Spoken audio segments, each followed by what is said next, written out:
Shalom Bapak Ibu yang terkasih di Gereja Yesus Gembala. Selamat datang di virtual service pada hari ini. Mari kita teduhkan hati kita, mari kita masuk di dalam doa. Bapa Sorgawi, Tuhan Yesus Kristus Allah Roh Kudus, dengan penuh ucapan syukur kami menghadap Engkau. Ampuni kami atas segala kesalahan dan dosa kami. Lawat urapi kami pribadi lepas pribadi. Sertai kami sepanjang ibadah ini dari awal hingga akhir. Tutup bungkus bawa kami di dalam kuasa-Mu, di dalam penyertaan-Mu, dan di dalam kedaulatan-Mu. Mari yang percaya boleh sama-sama katakan, Haleluya, Amin.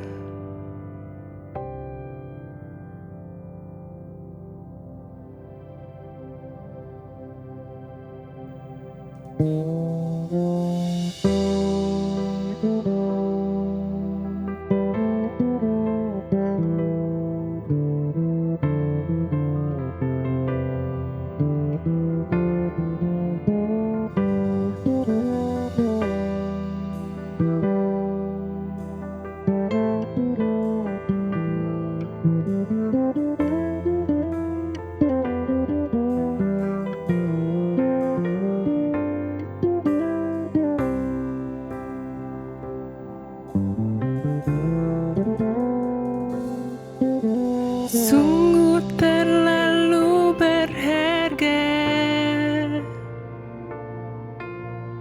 kasih setia-Mu Bapa. Betapa tinggi sampai ke awan, tiada berkesudahan. Izinkan ku merenungkan-Mu sepanjang kawal malam. Kan ku siapkan hatiku menyembah-Mu. Mari kita sama-sama angkat suaramu, bawa ucapan syukur-Mu. Ku mau bermazmur, membangunkan fajar. Sungguh Kau pertolongan, ku kan bersorak-sorai. Ku mau bernaung di bawah sayap-Mu, dalam kebenaran-Mu. Ku kan memandang indah wajah-Mu. Naikkan segala ucapan syukur dalam sukacita akan Yesus Kristus. Sungguh terlalu berharga kasih setia-Mu Bapa. Betapa tinggi sampai ke awan, tiada berkesudahan. Izinkan ku merenungkan-Mu sepanjang kawal malam. Kan ku siapkan hatiku menyembah-Mu.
Bapa.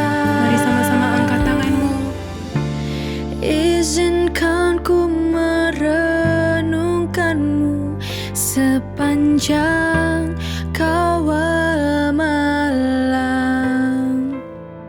Kan ku siapkan hatiku menyembahmu.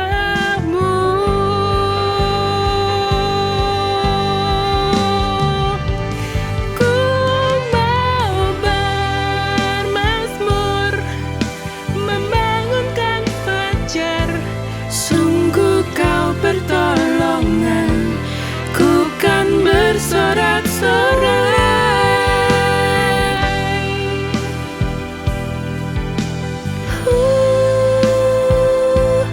Dalam kebenaranmu, ku kan memandang indah wajahmu.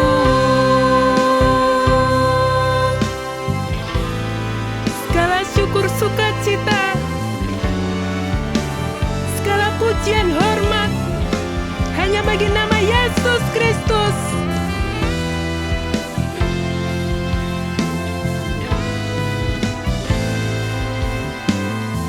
Mari yang percaya boleh sama-sama katakan haleluya, amin bagi nama Yesus.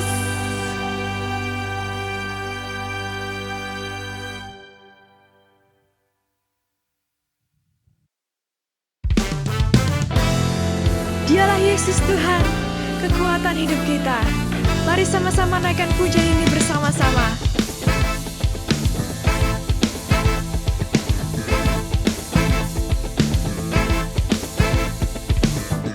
Meskipun musuh di depanku, rintangan menghadang langkahku, ku tahu sungguh Engkau bersamaku.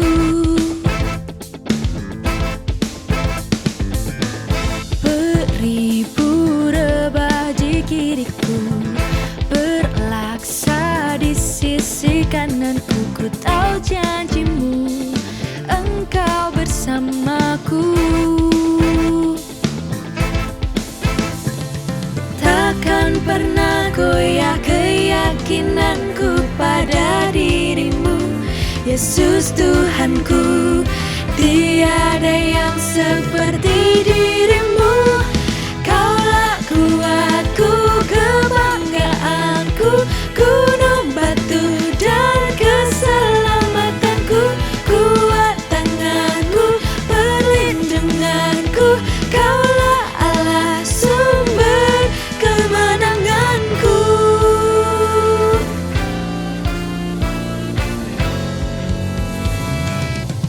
Meskipun musuh di depanku, rintangan menghadang langkahku, ku tahu sungguh Engkau bersamaku.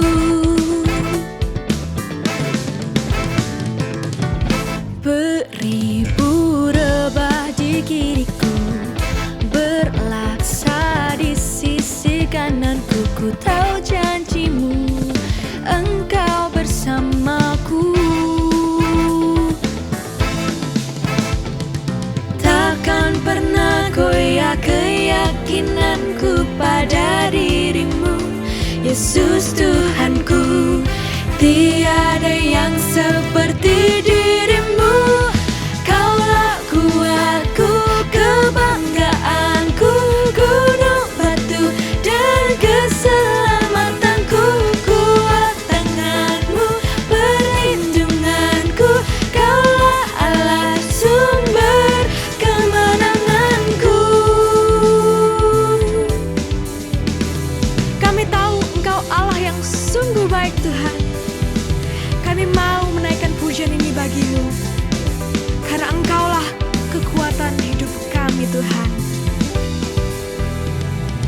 Takkan pernah goyah keyakinanku pada dirimu, Yesus Tuhanku. Tiada yang seperti dirimu. Kaulah kuatku, kebanggaanku, gunung batu dan keselamatanku, kuat tangan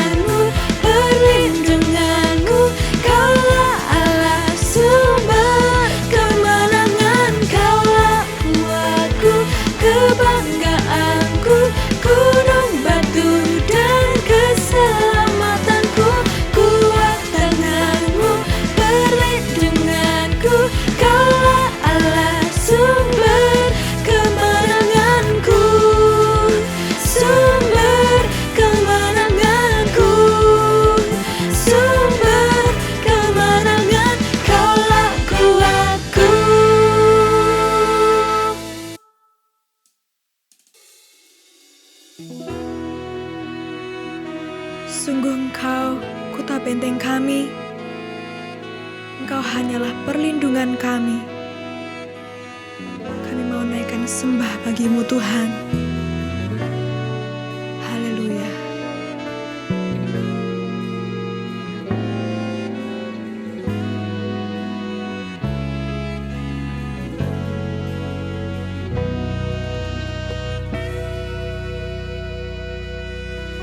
Kau kota bentengku, kubu pertahananku. Kau yang maha tinggi, gunung batu yang ku percayai. Kau kota bentengku,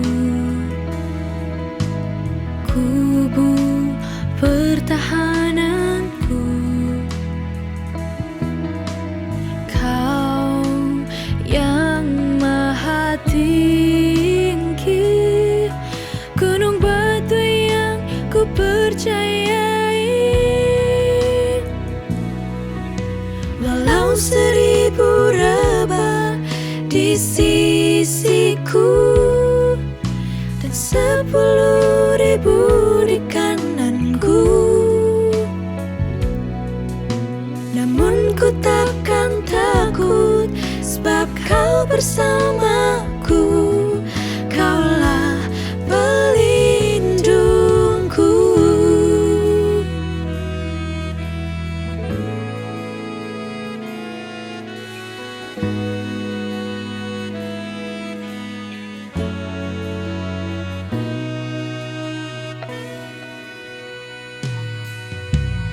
Kau kota bentengku,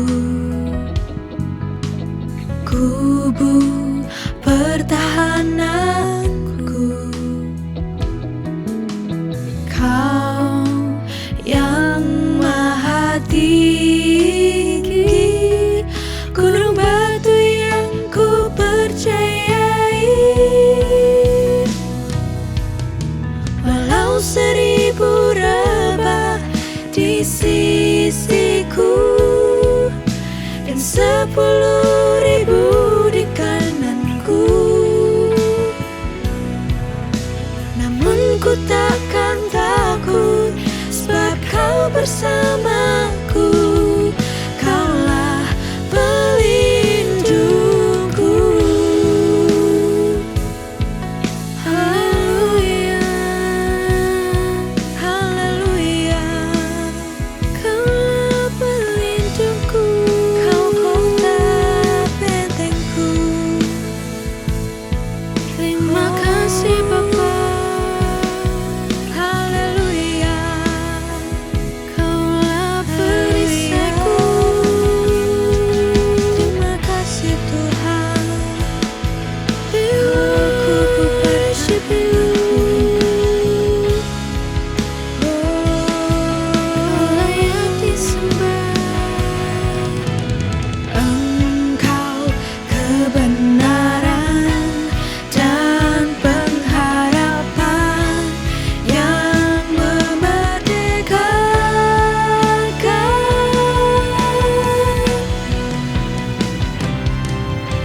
Walau 1000 rebah di sisiku dan 10.000 di kananku, namun ku takkan takut, sebab Kau bersamaku. Kaulah pelindungku. Kaulah pelindungku. Kaulah pelindungku.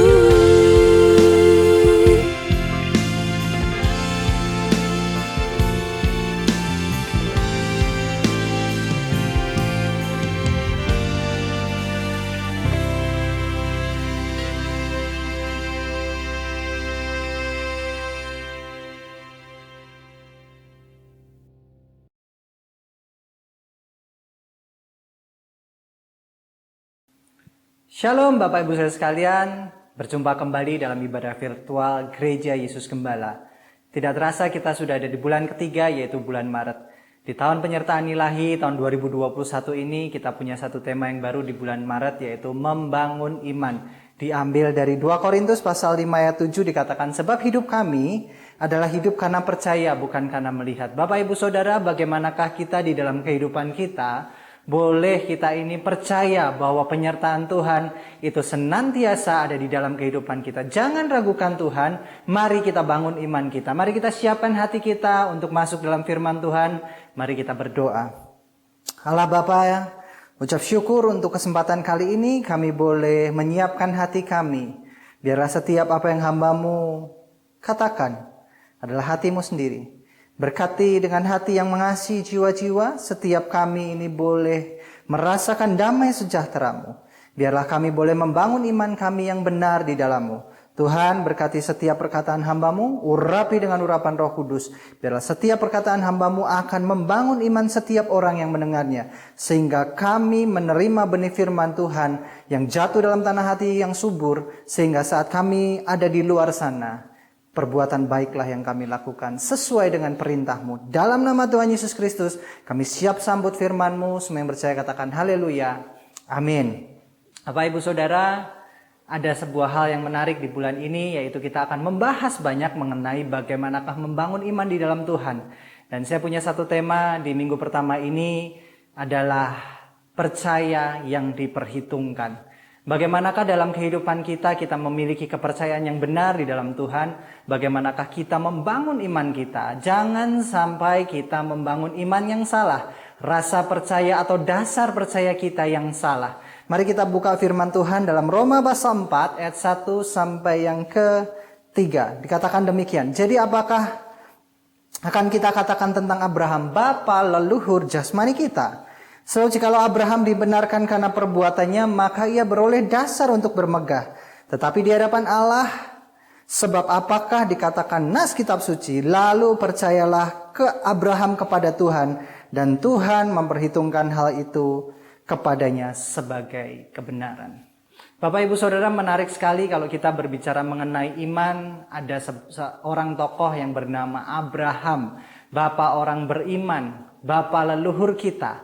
Kita dikatakan adalah keturunan dari iman Abraham. Setiap kita tahu bahwa di dalam hidup kita, iman yang kita miliki adalah iman kepada Allah Abraham, Allahnya Ishak. Bapak Ibu Saudara, mari kita bahas siapakah Abraham dan apa yang dilakukan sehingga dia dikatakan bapa orang beriman atau bapa dari banyak bangsa. Abraham adalah seorang tokoh yang luar biasa sekali. Tuhan memilih Abraham karena Abraham itu punya jiwa sebagai orang yang layak dicontoh.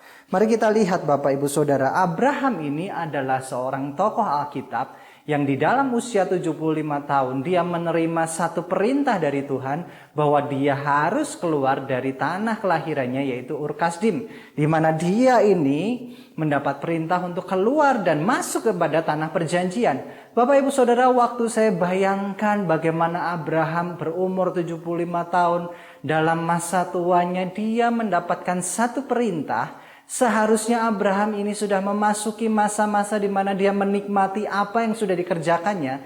Tetapi Abraham ini justru mendapatkan satu perintah di mana perintah ini mengharuskan dia melakukan sebuah tindakan. Mengapakah Abraham bisa mengambil langkah dia keluar dari tanah kelahirannya yaitu Ur Kasdim dan berjalan ke tanah perjanjian yaitu tanah Kanaan? Karena rasa percaya Bapak Ibu Saudara. Di sini kita melihat Allah memilih Abraham sebagai bapa orang beriman bukan karena sebuah kebetulan, tapi ada sebuah karakter yang kita boleh belajar dari kehidupan Abraham Bapak Ibu Saudara. Masa tuanya dia mendengarkan sebuah perintah dan pada perintah itu Abraham mendapati dia harus melakukan sesuatu. Kita boleh belajar. Kalau kita mendengarkan perintah Tuhan, percayai, lakukanlah. Hal yang kedua adalah Abraham ini mempersembahkan Ishak anaknya sebagai tanda percaya. Pada waktu itu Tuhan berfirman kepada Abraham, Abraham, bawa Ishak anakmu, naik ke gunung, persembahkan dia bagiku. Pada saat perjalanan naik ke gunung, Abraham itu mempunyai satu pergolakan batin dalam hidupnya.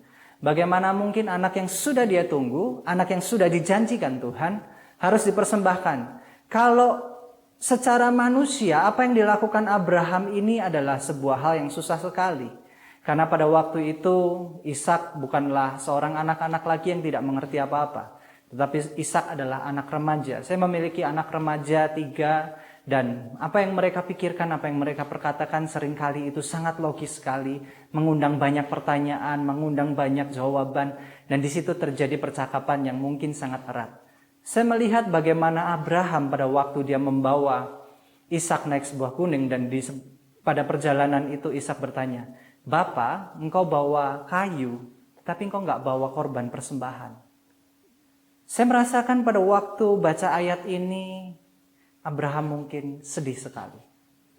Disinilah Bapak Ibu Saudara kita boleh mencontoh bagaimana ketaatan seorang Abraham kepada Tuhan. Meskipun dia tahu Ishak adalah anak yang dijanjikannya, tetapi kalau Tuhan sudah perintahkan, Abraham tidak memiliki keraguan. Saat itu dia membawa Ishak anaknya, saat dia ingin menyembelih anaknya, Tuhan berikan korban pengganti. Bapak Ibu Saudara, kita lihat dalam kehidupan kita, percaya itu akan membawa bagaimana kita melakukan sebuah tindakan juga. Kalau kita mempercayai Tuhan dengan penuh, maka kita tidak akan ragu-ragu. Seringkali dalam rasa percaya kita membutuhkan satu rasa di mana kita ini memang harus berkorban. Kita lihat bagaimana Abraham juga memberikan satu korban persembahan pada waktu dia menang dalam peperangan melawan banyak raja, dan pada waktu itu dikatakan dia memberikan sebuah korban persembahan yang sejumlahnya adalah persepuluhan. Dan ini sering disalah tangkap oleh banyak gereja. Persepuluhan adalah hal yang menarik saat Abraham itu memberikan sebagai tanda ucapan syukur. Di sini kalau kita lihat, Abraham itu ada jauh sebelum hukum Taurat. Abraham memberikan korban persembahan persepuluhan bukan karena hukum yang mewajibkan sejumlah sepersepuluh itu. Tetapi Abraham di sini melihat bahwa bangsa-bangsa di sekitar Sumeria sana memberikan sebuah persembahan kepada dewa-dewanya. Saat mereka mendapatkan hasil, saat mereka mendapatkan sebuah kemenangan, bangsa lain itu memberikan korban persembahan untuk para dewanya.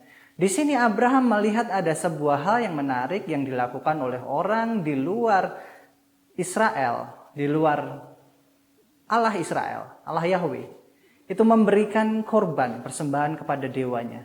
Dan di sini Abraham memberikan korban ucapan syukur sejumlah 1/10, di mana dia menetapkan jumlah itu. Saya tidak tahu asalnya dari mana, tetapi rasanya Abraham melihat bahwa itu adalah jumlah yang cukup untuk diberikan kepada Tuhan. Sebagai tanda apa? Tanda ucapan syukur. Apakah ada kewajiban pada waktu itu? Tidak ada sama sekali. Makanya kita boleh mendapatkan bahwa kenapa Abraham disebut bapak orang beriman. Karena secara karakter Abraham ini memiliki rasa percaya yang kuat, ketaatan yang kuat, ucapan syukur yang meluap. Dan disinilah kita boleh melihat Bapak Ibu Saudara bahwa dalam kehidupan kita, rasa percaya kita kepada Tuhan akan membawa sebuah tindakan yang benar. Sebuah tindakan yang menghasilkan dampak yang luar biasa. Dan disinilah saya mendapati bahwa percaya akan menghasilkan perbuatan. Tapi tadi dikatakan dalam Roma pasal 4 ayat yang ketiga bahwa lalu percayalah Abraham kepada Tuhan dan Tuhan memperhitungkan hal itu kepadanya sebagai kebenaran. Apakah Abraham tidak melakukan perbuatan di dalam dia percaya? Abraham justru melakukan banyak perbuatan saat dia mempercayai Allah yang dia sembah. Problemnya dalam kehidupan kita, seringkali kenapa kita tidak banyak melakukan perbuatan dalam kehidupan kita? Karena rasa percaya kita, rasa iman kita, atau iman kita kepada Tuhan, itu sangatlah tipis. Percaya itu adalah dasar dari segala sesuatu yang tidak kita lihat, yang tidak kita harapkan, tapi Tuhan sediakan itu bagi kita. Bapak Ibu Saudara, janganlah kita ini dalam melakukan segala sesuatu, kita ini melihat menggunakan mata jasmani. Dalam kehidupan kita, mata rohani ini juga berpegang peranan penting sekali. Dalam kehidupan kita, bagaimanakah kita mempercayai Tuhan yang mengasihi kita, Tuhan yang menyertai kita, Tuhan yang memberkati kita, Tuhan yang menolong kita, Tuhan yang menyembuhkan kita. Harusnya kita melakukan sebuah perbuatan yang benar kepadanya. Pada masa-masa sekarang, jangan sampai kita ini terjebak. Pak, bagaimanakah saya membangun rasa percaya saya? Membangun iman saya, Pak. Membangun percaya, membangun iman, dasarkan pada firman Tuhan yang ada, yang tertulis dalam Alkitab. Orang banyak sekali di luar sana mengatakan, ayo asah kepekaan kita, supaya kita ini mampu mendengarkan suara Tuhan.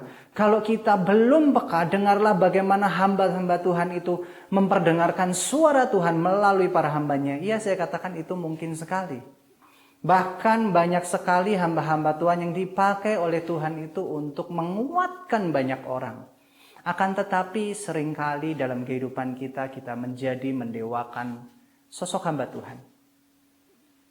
Bapak Ibu Saudara, beberapa waktu lalu tanah air kita sempat heboh karena ada seorang peramal yang bernama Mbak Yu. Ini lucu sekali. Dan peramal ini mengatakan bahwa Indonesia akan ganti presiden dan tahun 2021, kemudian itu menjadi polemik yang cukup kuat. Dan dalam sebuah tayangan dia dipertanyakan, apakah akan ada makar, apakah akan ada pemberontakan di Indonesia, apakah akan ada kerusuhan. Dan di sini Bapak Ibu Saudara, yang namanya kehidupan kita, kalau kita membangun percaya kita terhadap apa yang kita lihat, apa yang kita dengar, tetapi tidak didasarkan firman Tuhan, seringkali orang akan tersesat. Kemudian si Mbak Yu ini karena dia takut banyak orang yang bilang, wah engkau keterlaluan ngajak masyarakat Indonesia untuk makar. Kemudian yang terjadi adalah Mbak Yu merubah statementnya, merubah ramalannya menjadi, enggak kok, gantinya nanti tahun 2024 pemilu berikutnya. Cari aman banget. Dan ini seringkali terjadi dalam orang Kristen karismatik yang menantikan yang namanya nubuatan dari hamba Tuhan. Banyak orang malas baca Alkitab, malas mendengarkan suara Tuhan melalui pembacaan firman Tuhan yang tertulis, logos yang ada di dalam buku yang kita kenal dalam kitab suci orang Kristen dan orang Katolik. Kita baca, kita renungkan, sehingga itu jadi rema dan menolong hidup kita. Justru kita lebih senang untuk mendengarkan sebuah ramalan atau nubuatan dari hamba Tuhan yang mungkin kita percayai dia dikaruniai nubuat. Paulus katakan, nubuat janganlah dianggap enteng, tetapi ujilah dengan waktu. Bapak Ibu Saudara, yang namanya ramalan itu seringkali bisa terjadi secara rohani.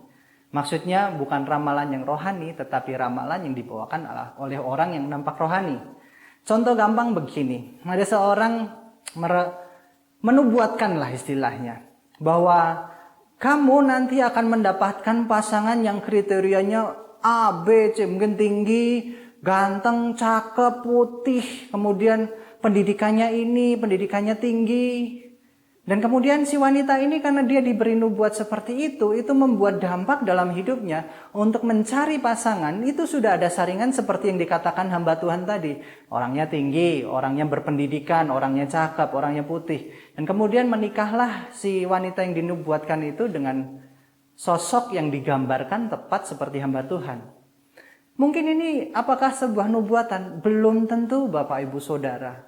Sebuah nubuatan itu adalah sebuah janji Tuhan yang akan digenapi.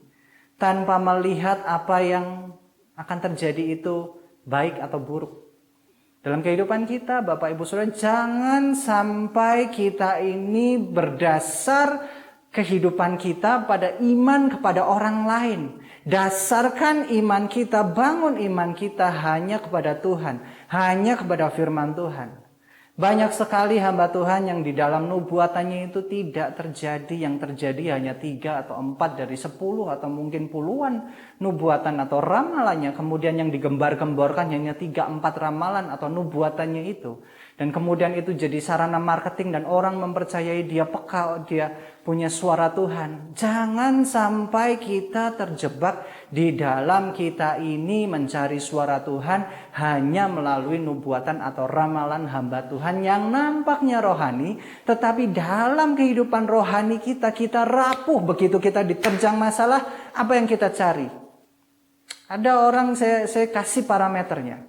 Saat kita kena hantaman, saat kita kena masalah, apa yang Anda cari? Saat Anda mencari hamba Tuhan, siapakah yang Anda cari atau pribadi atau benda apakah yang Anda cari? Kalau kita dalam kehidupan kita membangun iman yang kuat, saat kita kena masalah kita akan duduk, diam, berlutut, berdoa, dan baca Alkitab. Merenungkan Tuhan pimpin aku. Cari teman-teman yang mungkin tahu problem kita berdiskusi, kita cari akar problemnya, cari bagaimana menyelesaikannya. Bukan lalu ada masalah tiba-tiba cari hamba Tuhan yang punya karunia nubuat dan Pak nubuatkan saya. Nubuat tidak berjalan seperti itu. Nubuat itu berjalan saat Tuhan memakai orang yang mungkin tidak Anda kenal, yang mungkin tidak akan Anda duga untuk menguatkan Bapak Ibu Saudara. Bagaimana kita meneladani Abraham? Menjadi percaya itu akan mengalami pembenaran. Ibrani pasal 11 ayat yang ke-10 dikatakan demikian. Sebab ia menanti-nantikan kota yang mempunyai dasar yang direncanakan dan dibangun oleh Allah. Apakah dasar Abraham ini sangat percaya kepada Tuhan? Karena dia tahu bahwa segala sesuatu itu ditentukan dan dibangun dan diselesaikan oleh Allah. Makanya pada umur 75 tahun saat Abraham disuruh keluar dari Ur Kasdim menuju tanah Kanaan, dia tidak berkata, Tuhan aku udah tua, Tuhan tidak mungkin, Tuhan banyak alasannya, enggak. Abraham justru melakukan, dia keluar, dia melakukan tindakan yang baik, dia berjalan sesuai dengan firman Tuhan. Kenapa? Karena dia tahu siapa yang menuntun dia tahu siapa yang menyertai dia tahu siapa yang membangun kota yang akan dia tinggali, dan dia tahu siapa yang menyediakan berkat bagi Abraham. Disinilah kita belajar Bapak Ibu Saudara. Apakah Bapak orang beriman itu nggak pernah ragu? Abraham berkali-kali sering mengalami keraguan. Makanya disebutkan dalam firman Tuhan, maka oleh percayanya itulah yang diperhitungkan sebagai kebenaran. Dalam kehidupannya Abraham pernah meragukan bagaimana Tuhan akan memelihara kehidupannya bersama istrinya Sarah waktu dia memasuki satu kerajaan Mesir. Dia takut sama Firaun, dia bilang ini adalah saudaraku wanita, bukan istriku. Makanya di situ terjadi di mana Sarah itu diambil oleh Firaun, dan kemudian Tuhan berbicara kepada Firaun, jangan kau pegang wanita itu sebab dia sudah bersuami. Beberapa kali Abraham itu meragukan apakah benar aku akan memiliki keturunan seperti bintang di langit. Dan Tuhan tentu saja meneguhkan Abraham. Di sini Bapak Ibu Saudara kita tahu, mungkin iman yang kita bangun, rasa percaya yang kita bangun, seringkali mengalami ujian. Mempercayai Tuhan itu membutuhkan proses dan perjalanan. Tidak bisa dibangun Bapak Ibu Saudara dengar firman Tuhan sekali. Kemudian Bapak Ibu Saudara ikut KKR sekali pulang langsung kuat imannya, teguh jalannya. Enggak seperti itu. Dalam kehidupan kita membangun iman kita pasti ada ujian, pasti ada yang namanya di dalam kehidupan kita ini mengalami jatuh bangun. Saya akan memberikan satu ayat di mana Bapak Ibu Saudara untuk membangun iman kita dengan kuat. 1 Korintus pasal 6 ayat 20 dikatakan demikian. Sebab kamu telah dibeli dan harganya telah lunas dibayar. Karena itu muliakanlah Tuhan dengan tubuhmu. Menarik sekali ayat firman Tuhan ini. Bapak Ibu Saudara, tahukah bahwa dosa yang ada di dalam kita harusnya membawa kita kepada maut. Tetapi oleh karena salib Yesus menebus kita, melunaskan harga dari yang namanya dosa itu yang membawa kita maut kepada kemenangan yang kekal. Dan itu semua sudah dikerjakan sama Tuhan. Percayalah kepada Kristus Yesus yang menebus kita. Sehingga kita ini dalam kehidupan kita nggak ngalamin kekhawatiran. Kita nggak mengalami sesuatu yang mungkin membawa kita makin hari ini merasa was-was, cemas. Justru membangun iman kita, membangun rasa percaya kita kepada Tuhan. Itu membutuhkan sebuah pengorbanan di mana kita ini merelakan Tuhan, ini aku, pakai aku. Jadilah kehendakmu, jadilah rencanamu. Supaya dalam kehidupan kita ini Bapak Ibu Saudara yang namanya kita mengalami ujian, cobaan, kita boleh makin berserah. Banyak orang di dalam kehidupannya ini berjuang mati-matian tetapi dia lupa satu hal. Menyerahkan dirinya kepada Tuhan. Tuhanlah yang membentuk dunia ini. Tuhanlah yang membangun semua rencana kehidupan kita. Tuhanlah yang menyelesaikan kehidupan kita.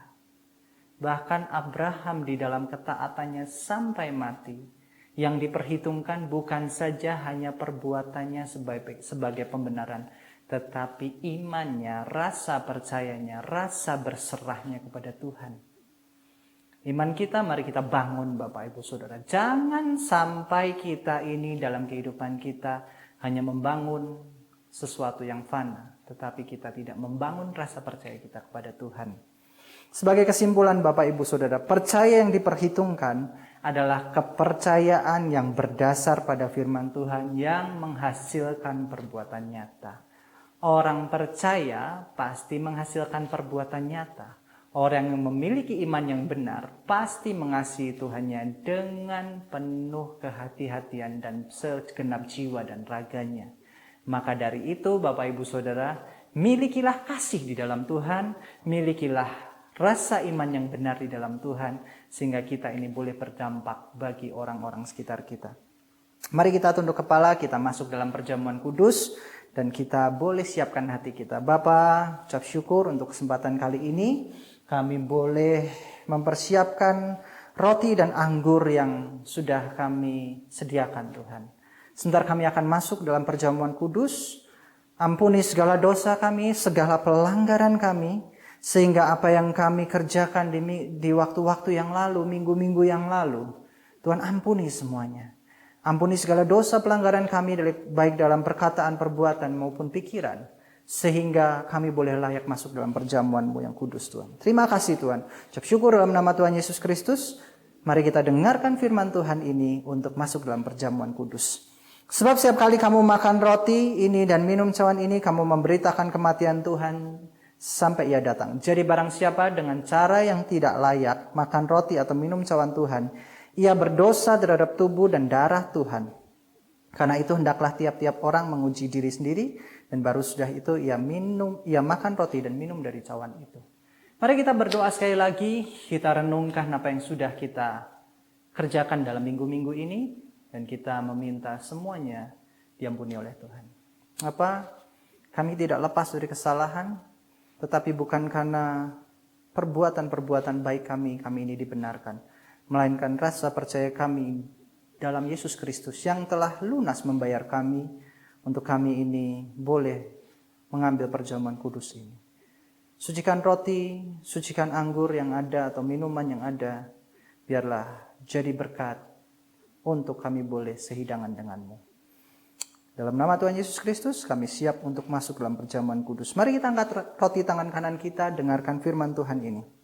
Sebab apa yang telah kuteruskan kepadamu, telah aku terima dari Tuhan, yaitu bahwa Tuhan Yesus pada malam waktu Ia diserahkan, mengambil roti dan sudah itu Ia mengucap syukur atasnya, Ia memecah-mecahkan dan berkata, inilah tubuhku yang diserahkan bagi kamu, perbuatlah ini menjadi peringatan akan aku. Bapak Ibu Saudara, roti yang ada di tangan kanan kita adalah tubuh Kristus. Mari kita makan di dalam nama Tuhan Yesus.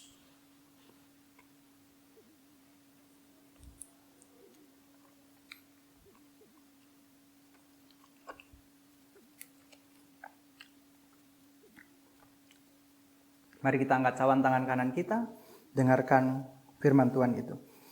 Demikian juga Ia mengambil cawan sudah makan lalu berkata, cawan ini adalah perjanjian baru yang dimeteraikan oleh darahku. Perbuatlah ini setiap kali kamu meminumnya menjadi peringatan akan aku. Kami percaya bahwa Cawan yang kami pegang berisikan darah Kristus yang menebus kami sehingga kami boleh hidup kekal. Mari kita minum di dalam nama Tuhan Yesus. Amin. Amin. Amin. Bapak, kami bersyukur kami boleh mengambil bagian terbaik yaitu perjamuan kudus. Kami sudah mendengarkan firman Tuhan. Biarlah kami boleh membangun iman di dalam-Mu. Setiap apa yang kami lakukan, oleh karena percaya di dalam-Mu, kami boleh melakukan yang benar. Mari kita angkat tangan di hadapan Tuhan, kita aminkan doa berkat ini. Murid Yesus Gembala, terimalah berkat jasmani, jiwani, dan rohani dalam keluargamu, pekerjaanmu, studimu, pelayananmu, dan komunitasmu. Diberkatilah engkau dengan kehidupan kekal. Diberkatilah engkau dengan hikmat ilahi, diberkatilah engkau dengan kekuatan dan pengharapan kekal. Diberkatilah engkau dengan kekayaan dan kemuliaan Allah. Diberkatilah engkau selalu dalam damai sejahtera dan sukacita. Diberkatilah engkau dalam terang kasih dan iman sejati. Dialah Tuhan yang tidak berubah sekarang dan selamanya, yang menghadapkan wajahnya padamu dan menyertai engkau selamanya untuk memberitakan kabar baik sampai ke ujung dunia. Saudara-saudara yang Tuhan Yesus kasih, terimalah berkat anugerah pemeliharaan kekal dari Allah Bapa, berkat rahmat pemulihan dari Tuhan Yesus Kristus, berkat pertolongan dan penghiburan kekal dari Allah Roh Kudus di dalam kehidupanmu, dari sekarang sampai Maranatha Tuhan Yesus datang kedua kali di dalam kemuliaan. Semua percaya katakan haleluya, amin. Bapak Ibu Saudara, ibadah sudah selesai. Sampai ketemu minggu depan di ibadah virtual selanjutnya. Tuhan Yesus memberkati, selalu bangun iman kita di dalam firman Tuhan, tetap kuat, tetap semangat. Tuhan Yesus memberkati.